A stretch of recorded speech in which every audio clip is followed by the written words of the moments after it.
ये कहानी है एक गुरु और शिष्य की। गुरु और शिष्य जंगल से होते हुए अपने गांव जा रहे थे।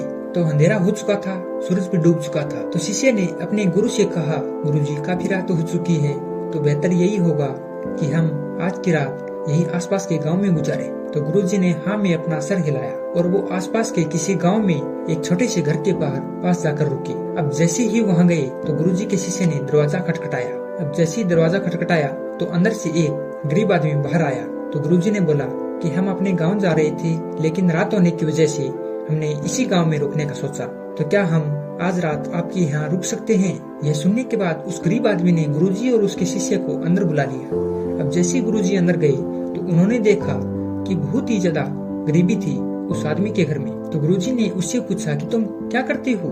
उसने बोला कि मेरे पास बहुत सारी जमीन है। तो गुरुजी ने बोला कि अगर तेरे पास इतनी सारी जमीन है तो फिर तुम इस तरह क्यों रह रहा है? तो उस गरीब आदमी ने बोला, मेरे पास जो जमीन है वो किसी काम के नहीं है। गांव वाले कहते हैं कि वो बंजर जमीन है, वहाँ फसल नहीं उगाई जा सकती और वहाँ फसल उगाना बहुत बड़ी बेवकूफी है। तो गुरुजी ने बोला कि फिर तेरा गुजारा किस तरह होता है? तो उसने बोला कि मेरे पास एक भैंस है जिससे मेरा पूरा घर चलता है। यह सुनने के बाद गुरुजी सो जाते हैं और रात को जब सब लोग सो रहे थे तब गुरुजी अपने शिष्य को उठाते हैं और उस गरीब आदमी की भैंस को लेकर अपने गांव चले जाते हैं। तो शिष्य अपने गुरु से पूछता है कि गुरुजी आप कहीं गलत तो नहीं कर रहे हैं ना? उस गरीब आदमी की रोजी रोटी इसी भैंस की वजह से चलती है। तो गुरुजी अपने शिष्य की तरफ देखते हैं और मुस्कुराते हुए आगे बढ़ जाते हैं। उस बात को तकरीबन 10 साल गुजर जाते हैं और जो गुरु का शिष्य था वो बहुत बड़ा गुरु बन चुका था। तो उसे उस गरीब आदमी की याद आती है कि मेरे गुरु ने उस आदमी के साथ अच्छा नहीं किया था, मुझे एक बार चलकर देखना चाहिए कि वो आदमी अब किस परिस्थिति में है।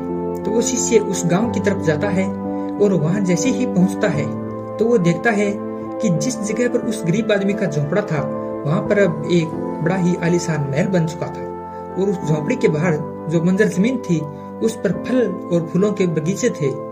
तो तभी उतने में उस घर का मालिक आता है। शिष्य उसे देखकर पहचान लेता है और उस आदमी को बोलता है कि तुमने मुझे पहचाना? मैं अपने गुरुजी के साथ आया था, हमने आपके यहाँ एक रात का ठहराव किया था।